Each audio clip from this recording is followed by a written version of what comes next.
Students, ये video class 12 students के लिए है और ये क्लास 12 फॉर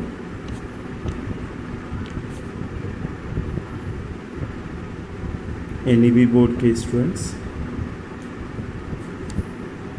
इसमें हम लोग बात करेंगे सिंप्लेक्स मेथड के बारे में।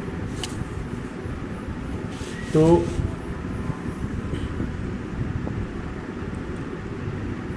इससे एक क्वेश्चन आपको क्लास 12 में ज़रूर पूछता है एग्ज़ाम में, और वो भी 6 मार्क्स या फिर 4 मार्क्स के लिए। ये सिंप्लेक्स मेथड जो है एक्चुअली ये लीनियर प्रोग्रामिंग प्रॉब्लम जो होते हैं उसको सॉल्व करने के लिए यूज़ किया जाता है। लीनियर प्रोग्रामिंग प्रॉब्लम आप लोग क्लास 10 में पढ़े होंगे, जिसमें हम लोगों को ग्राफ बना के मैक्सिमम या मिनिमम वैल्यू निकाला जाता है। तो चलिए हम लोग एक ऐसे ही एग्ज़ाम्पल लेते हैं और उसके बारे में आगे बढ़ते हैं। सबसे पहले एग्ज़ाम्पल लिया जाए कि हमें किसी वैल्यू को मैक्सिमम वैल्यू निकालना है, यानी कि z का मैक्सिमाइज़ करना है।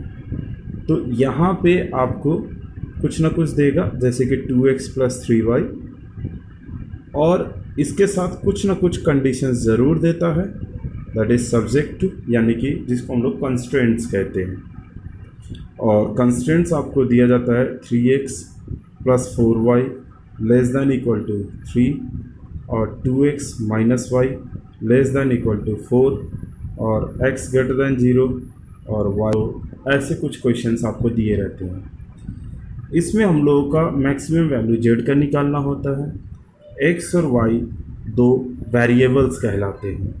x और y इंडिपेंडेंट वेरिएबल्स होते हैं और z को डिपेंडेंट वेरिएबल कहा जाता है, क्योंकि z का जो वैल्यू होता है वो x और y के वैल्यू पे डिपेंड करता है। दूसरी बात, ये हमारे कंडीशंस हुआ करते हैं। अंडर दिस कंडीशंस हम लोग ग्राफ बनाया करते थे और उस ग्राफ का वर्टिसेस पे z का मैक्सिमम वैल्यू ढूंढते थे। तो ये होता था हम लोगों का linear programming problem solving by graphical method, मतलब उस मेथड को ग्राफिकल मेथड कहा था। तो अब हम लोग बात करेंगे सिंप्लेक्स मेथड के बारे में। सिंप्लेक्स मेथड में हम लोग क्या करते हैं, इसके पहले हम लोग कुछ इसके रूल्स के बारे में हम लोग जानेंगे। सबसे पहले बात करें स्लैग वेरिएबल्स। क्या होता है स्लैग वेरिएबल्स? वो एक नॉन निगेटिव वेरिएबल्स होते हैं। अगर कोई इक्वेशन इस टाइप के हो, जैसे कि इन इक्वेशन नहीं, इनइक्वेशंस यानी कि इनइक्वालिटीज़, 3x + 4y ≤ 3 है, ax + by ≤ c।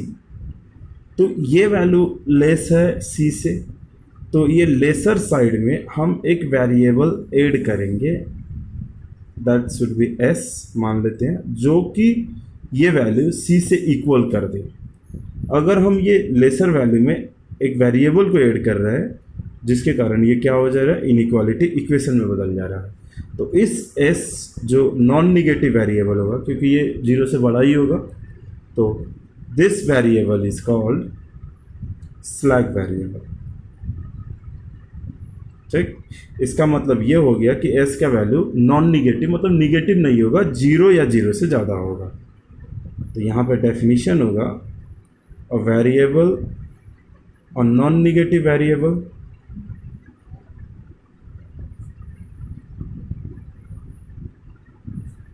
s which on adding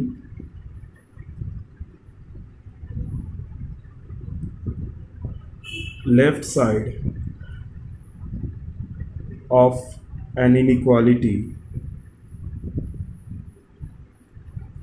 of the type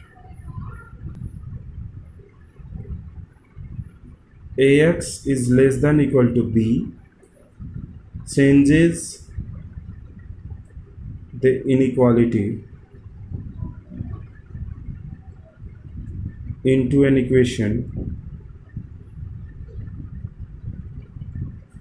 of the type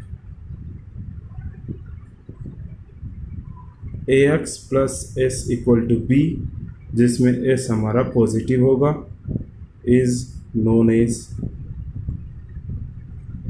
slack variables.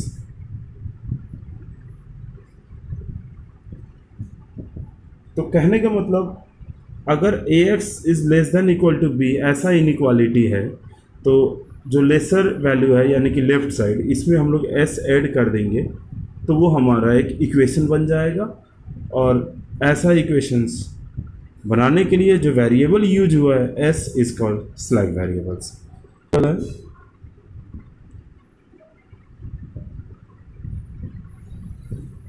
ये क्या कहता है, सेम डेफिनेशन लेंगे, a non negative variable R. तो a non negative variable R which on, ठीक है, subtraction on the left side, इसको घटाना पड़ता है,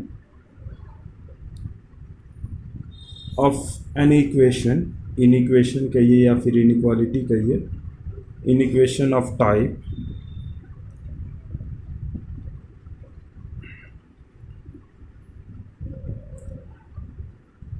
ax is greater than equal to b। ये क्या करेगा, आपको इस इनइक्वेशन को चेंजेस द इनइक्वालिटी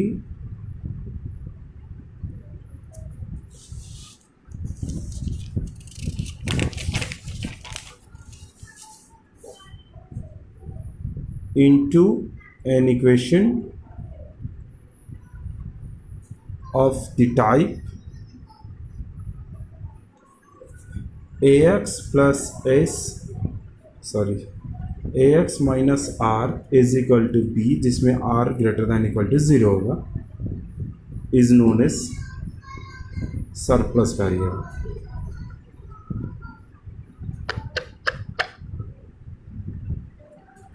इसको समझने के लिए हम लोग सिंपली लेंगे, अगर कोई equation 2x plus 3y greater than equal to 6 है, तो ये वाला पार्ट जो है लेफ्ट साइड ये बड़ा है 6 से, तो हमें इस साइड में कोई ना कोई वैल्यू घटाना पड़ेगा, और वो वेरिएबल जो हम लोग घटा रहे हैं वो सरप्लस वेरिएबल होगा, जो कि आपको 6 से इक्वल कर देगा। तो ये इनइक्वालिटी रहा हम लोगों का, और ये चेंज किस में हो गया, इक्वेशन में।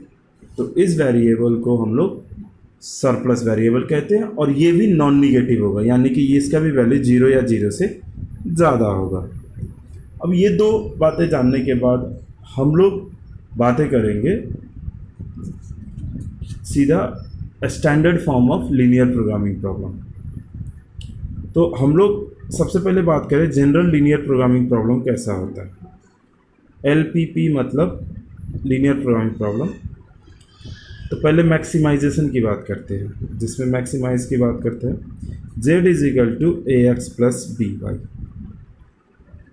उसके बाद कंडीशंस होते हैं सब्जेक्टिव, दैट इज यहाँ पे हम लोग लेके चलते हैं a1x plus b1y equal to c1, a2x plus b2y less than equal to c2, और x जो वेरिएबल है वो पॉजिटिव होना चाहिए, y भी पॉजिटिव। हम लोग जो सिंपल बात करेंगे उसमें इन जनरल अगर मैक्सिमाइज का क्वेश्चन होगा तो इनइक्वालिटी आप देखिएगा वो लेस देन होना चाहिए। अगर ये इनइक्वालिटी लेस देन नहीं है तो हम लोग क्या करेंगे, माइनस से दोनों साइड मल्टीप्लाई करके डायरेक्शन को पलट देंगे। उसके बाद इस लीनियर इक्वेशंस को, लीनियर प्रॉब्लम को हम लोग क्या करेंगे, स्टैंडर्ड फॉर्म में कन्वर्ट करेंगे। स्टैंडर्ड फॉर्म में कन्वर्ट करने के लिए सबसे पहले इन दोनों में स्लैक वेरिएबल को यूज किया जाएगा। Using slack variables in inequalities 2 and 3 we get. तो ये देखिए इसका लेफ्ट साइड कम है c1 से, तो एक काम करेंगे a1x plus b1y plus s S एक स्लैक वेरिएबल है जिसको जोड़ने से ये इक्वेशन में बदल गया, और फिर ये भी उसी टाइप की इनइक्वालिटी है, तो इसके लिए भी एक वेरिएबल हम लोग मानेंगे। चलिए आर ले लेते हैं। कंफ्यूज मत होइए, यहाँ पे एस और आर दोनों स्लैक वेरिएबल है, ठीक है, where S and R slack variable. अगर तीसरा ऐसा और इन इक्वेशन होता तो एक और ले लेते, एस आर और तीसरा स्लैक वेरिएबल टी ले लेते, S and R slack variables.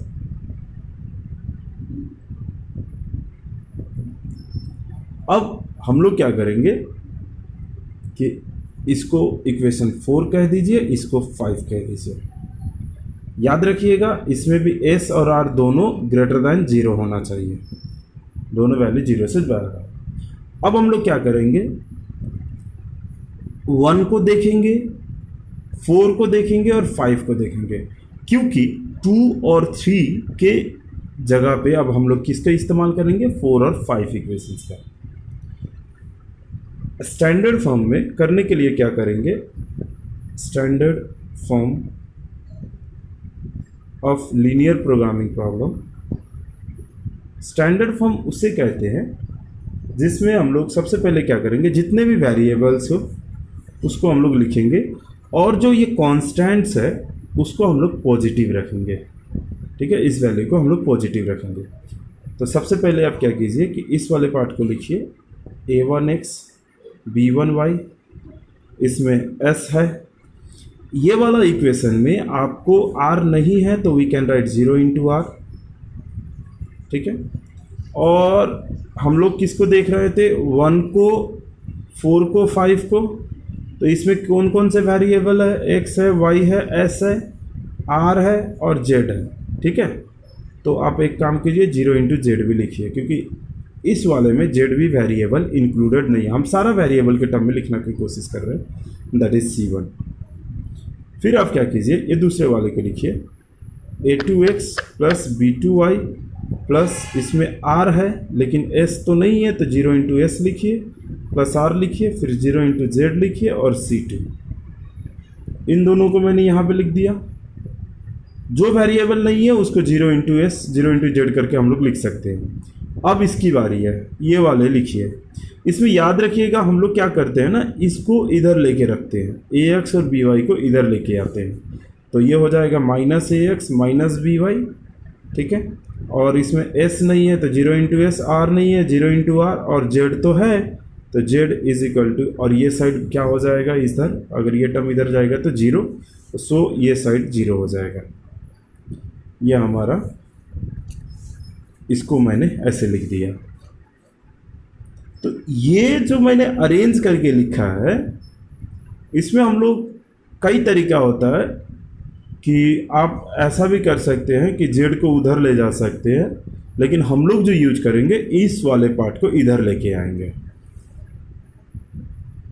अब रह गया बात, x पॉजिटिव है, यहाँ पे लिखा है, y पॉजिटिव है, फिर s भी पॉजिटिव है और r भी पॉजिटिव है। तो इस तरह से मैंने एक स्टैंडर्ड फॉर्म क्रिएट कर दिया। इसका फ़ायदा क्या होता है, इससे हम लोग सिंप्लेक्स टेबल बना लेते हैं। देखिए सिंप्लेक्स टेबल कैसे बनता है।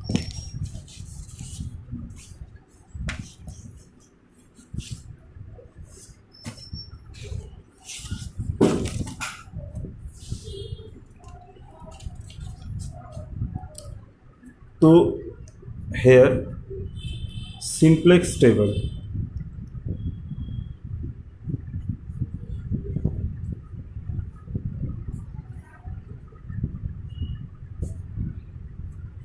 इसमें क्या कीजिए, सबसे पहले जितने भी वेरिएबल है उसको यहाँ पे हेडिंग में लाइए। कितने वेरिएबल्स हैं, x है, फिर y है, फिर s है, फिर r है, फिर z है, और ये वाला साइड होगा RHS। RHS मतलब राइट हैंड साइड, ये सारे राइट हैंड साइड होगा। और आप क्या कीजिए, x का कोफिशिएंट यहाँ पे कितना है A1, y का कितना है B1 इस वाले फर्स्ट क्वेश्चंस में, और यहाँ पे 1, ये 0 और ये C1, ठीक है। तो इसमें s वेरिएबल जो 0 नहीं था, ये नॉन जीरो वेरिएबल था ना, यहाँ पे इसका कोफिशिएंट तो 0 नहीं है, तो यहाँ पे हम लोग रखेंगे और ये पोजीशन को लिखेंगे बेसिक वेरिएबल कहेंगे। उसके बाद हम लोग सेकेंड वाला पार्ट यहाँ पे लिखेंगे a2 b2 फिर 0 फिर r का कोफिशिएंट 1 है ये देखिए और z का कोफिशिएंट 0 है ये c2, तो यहाँ पे r का कोफिशिएंट लगा देंगे। और ये जो हमारा मैक्सिमाइज का प्रॉब्लम वाला इक्वेशंस था यहाँ पे मैक्सिमाइज का, वो सबसे बॉटम में रखेंगे हम लोग, ये वाला सबसे निचले वाला पार्ट में, ये बॉटम रो कहा जाएगा।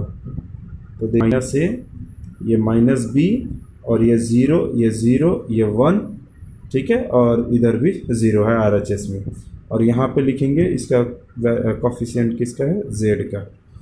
तो रह गया बात, हम लोग इसका वैल्यू मैक्सिमम करना है, इसी का वैल्यू क्या करना है, मैक्सिमम बनाना है, ठीक है। अब इस टेबल को ही हम लोग सॉल्व करेंगे। सॉल्व करने का क्या रूल्स है पहले समझिएगा आप लोग।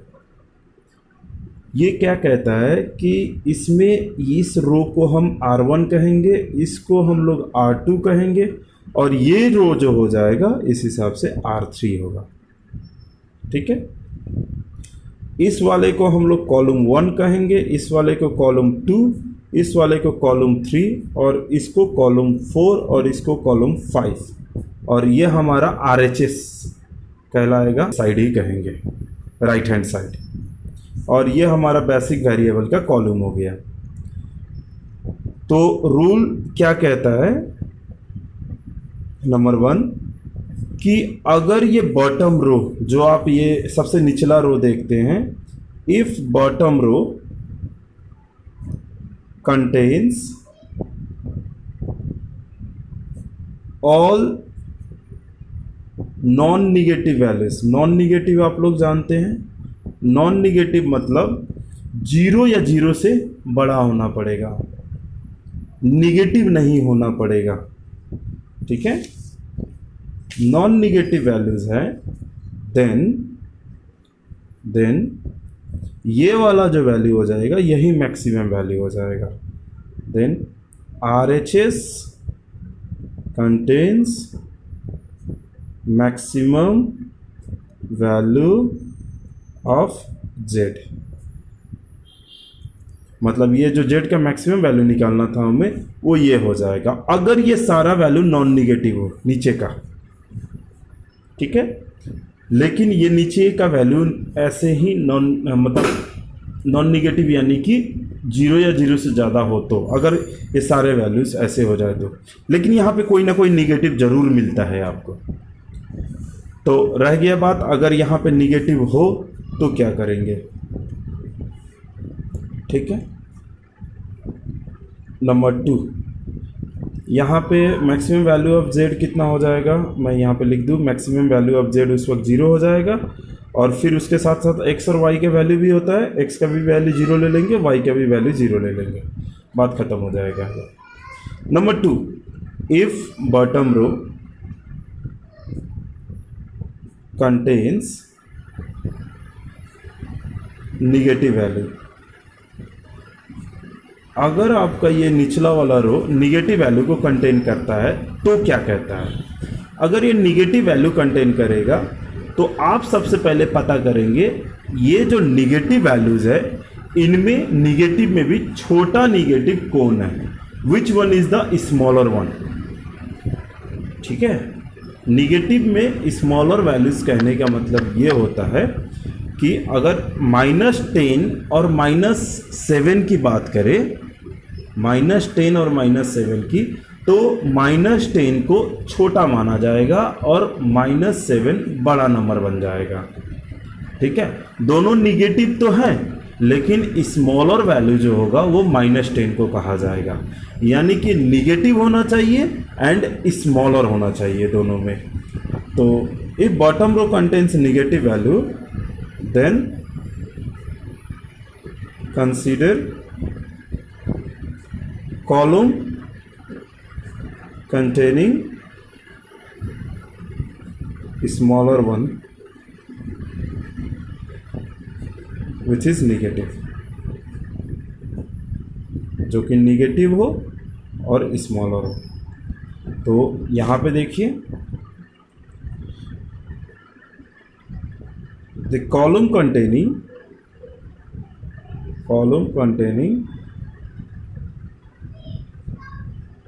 smaller values ब्रैकेट में लिख देते हैं निगेटिव होना चाहिए इज कॉल्ड पाइवोट कॉलम। उस कॉलम को हम लोग क्या कहेंगे? पाइवोट कॉलम कहेंगे। दूसरा बात, अब ये यहाँ पे मैं पहले एक रूल्स पूरा लिख देता हूँ, फिर आपको एक एक्सरसाइज करके समझाऊंगा। तो यहाँ पे ये जो column C1, C2, C3, C4, C5 बताया गया है, तो जो भी निगेटिव वैल्यू को कंटेन करेगा स्मॉलर वन, वो हमारा पाइवोट कॉलम होगा। उसके बाद हम लोग बातें करते हैं find non negative ratio. Non negative ratio पता करेंगे। क्या नॉन निगेटिव रेशियो? तो RHS को डिवाइड करेंगे पाइवोट कॉलम से। ठीक है, जैसे कि अब यहाँ पे जो C1, C2 कॉलम है, तो इसमें से मान लेते हैं ये एक पल के लिए we have taken the example, ये हमारा पाइवोट कॉलम हो गया। ये अगर पाइवोट कॉलम होता है तो ये RHS साइड हो गया, C1, C2 0, और ये हमारा ये हो गया। तो इसमें क्या करेंगे हम लोग? C1 से A1 को डिवाइड करेंगे और C2 को A2 से डिवाइड करेंगे। देखिए RHS बाय पाइवोट कॉलम, ये डिवाइड करेंगे हम लोग C1 बाय A1 और C2 बाय A2। ठीक है, ये डिवाइड करके देखेंगे कि कौन स्मॉलर वन होता है। याद रखिएगा वो निगेटिव नहीं होना चाहिए। ठीक है, कंपेयर करते वक्त नॉन निगेटिव रेशियो, मतलब ये निगेटिव नहीं होना चाहिए और इनमें जो छोटा होगा उसको हम लोग कंसीडर करेंगे। तो पहले पता करेंगे कौन छोटा है। जो भी रेशियो छोटा होगा उसका निचला वाला जो वैल्यू होगा वही पाइवोट एलिमेंट बनेगा। तो स्मॉलर रेशियो डिनोमिनेटर मतलब निचले वाले वैल्यू कहा जाता है। Smaller denominator of smaller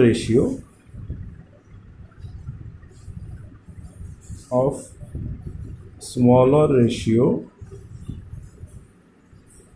is pivot element. उसको हम लोग क्या कहेंगे? पाइवोट एलिमेंट कहेंगे। अब पाइवोट एलिमेंट अगर पता चल गया, मान लीजिए कि ये रेशियो में छोटा वाला रेशियो ये आ गया A1, तो इस A1 को हम लोग क्या कहेंगे? पाइवोट एलिमेंट कहेंगे। नंबर D, अब पाइवोट एलिमेंट जिस रो में बैठेगा उस रो को पाइवोट रो कहेंगे। Row containing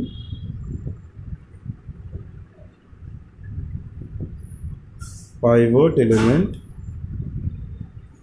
is called pivot row. ठीक है, अब हम लोग क्या करेंगे? जो पाइवोट एलिमेंट है उसको 1 बनाएंगे और बाकी एलिमेंट पाइवोट कॉलम को उसको 0 बनाएंगे। Make pivot element is 1 and remaining element of pivot column is 0। कहने का मतलब ये A1 जो हो गया इसको 1 बनाएंगे और यही कॉलम में जो है बच गए, जैसे कि A2 और माइनस है, इसको 0 बनाएंगे। और इसके लिए कौन सा फॉर्मूला यूज करेंगे? इसके लिए फॉर्मूला यूज हम लोग ये वाला करेंगे। टू मेक 1 बनाने के लिए pivot row tends to pivot row divide करेंगे पाइवोट एलिमेंट से। पाइवोट रो पता है, जिस रो में पाइवोट एलिमेंट होता है, मतलब अगर 1 बनाना है तो पाइवोट एलिमेंट से ही आप उसको डिवाइड कर दीजिए, पूरे रो को, वो 1 बन जाएगा। 0 बनाने के लिए टू मेक 0, तो हम लोग क्या करेंगे, नॉन पाइवोट रो लेंगे और उसमें से माइनस कर देंगे non pivot element into pivot row. यह हमारा फॉर्मूला हो जाएगा। ये ध्यान दीजिएगा, 0 बनाने के लिए फॉर्मूला क्या होगा, नॉन पाइवोट रो में से नॉन पाइवोट एलिमेंट जो होगा, नॉन पाइवोट एलिमेंट मतलब पाइवोट एलिमेंट को छोड़ के इनटू पाइवोट रो से मल्टीप्लाई करके घटा देंगे। यह हमारा फॉर्मूला हो जाएगा non pivot row. This is the formula. अब ये फॉर्मूला यूज करके जब हम लोग सॉल्व करेंगे तब मिलेगा, इस पे ध्यान दीजिएगा आप लोग। द एफ सेज इफ, एक और बात है, variable in pivot element, pivot column enters and replaces, inter करता है और रिप्लेस करेगा किसको, वेरिएबल इन पाइवोट रो। ठीक है, such variable is called entering variable.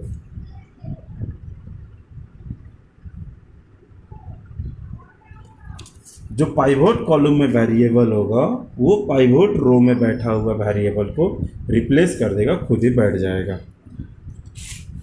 अब इसके बाद हम लोग लास्ट, इफ बॉटम रो, इसके बाद देखेंगे बॉटम रो स्टिल कंटेन्स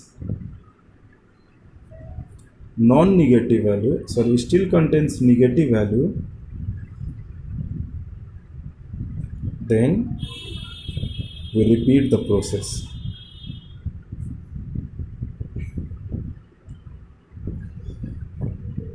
ठीक है, अगेन अगर फिर भी निचले वाले रो में नेगेटिव एलिमेंट रहता है तो हम लोग फिर प्रोसेस को रिपीट करेंगे।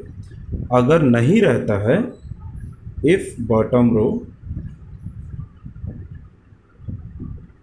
does not contain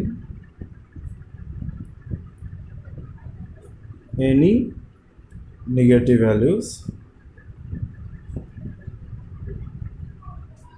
then we find maximum value of Z in RHS। RHS side में हम लोग मैक्सिमम वैल्यू ऑफ जेड देखेंगे, और जो इंटरिंग वेरिएबल होगा, entering variable has its value in RHS of corresponding row. Corresponding row मतलब जिस रो में एंटरिंग वेरिएबल बैठा होगा उसी रो के सामने जो RHS है वहीं पे इसका वैल्यू दिखेगा, और non entering variable has value 0। Non entering variable value will be 0। तो ये जो काफ़ी वर्ड्स है ये आपको काफ़ी कंफ्यूजिंग हुआ होगा, तो आई रिक्वेस्ट कि सबसे पहले आप जो भी ये नोट्स है उसको कॉपी कीजिए, और अगले वीडियो में इसका मैं सॉल्यूशन करूँगा। आई गारंटी ये थ्योरी आपको समझने में मुश्किल हुआ होगा। सबसे पहले आप कॉपी कीजिए इसको और सामने रख के इसको सॉल्व कीजिएगा, तो ही आपको सॉल्यूशन होगा और आपको पूरा क्वेश्चन समझ में आएगा। भले ही ये समझने में मुश्किल हुआ हो, लेकिन इस नोट के बेसिस पे आपको सारा क्वेश्चन समझ में आएगा। ठीक है, तो अगले वीडियो आप ज़रूर देखिएगा, और ये वीडियो में अगर आपको नहीं समझ में आएगा वो भी बातें आपको क्लियर होगा। थोड़ा पैसेंस देने के लिए